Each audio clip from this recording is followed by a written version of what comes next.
വളരെ പ്രധാനപ്പെട്ട ഒരു രേഖ 24 ലഭിച്ചു. മുനമ്പം ഭൂമി കേസിൽ ഒരു സുപ്രധാന രേഖയാണത്.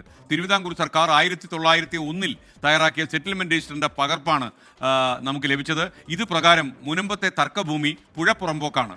സെൻട്രൽ ആർക്കൈവീസിൽ സൂക്ഷിച്ച രേഖകളുടെ പകർപ്പാണെന്ന് 24 കിട്ടിയത്. വളരെ അപൂർവമായ രേഖയാണ്. ഇതിന്റെ പ്രാധാന്യം എന്താണെന്ന് ചോദിച്ചാൽ 1901 രേഖയാണ്.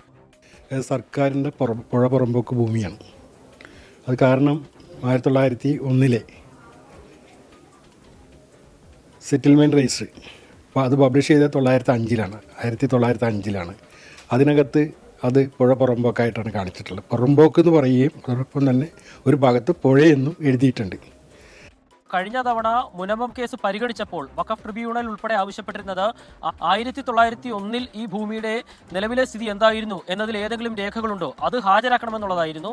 സെൻട്രൽ ആർക്കൈവ്സിൽ സൂക്ഷിച്ചിരുന്ന ആ രേഖയുടെ പകർപ്പാണ് നമ്മളിപ്പോൾ പുറത്തുവിടുന്നത്.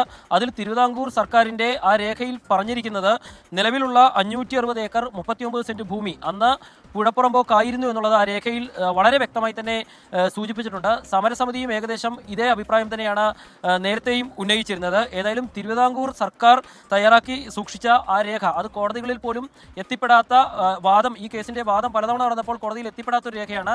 അത് സമരസമിതിക്കാർ ഉൾപ്പെടെ ചോദിക്കുകയും കോടതിയിൽ ഹാജരാക്കാൻ താല്പര്യപ്പെടുകയും ചെയ്യുന്ന രേഖയാണ് നമ്മൾ ഇന്ന് പുറത്തുവിടുന്നത്.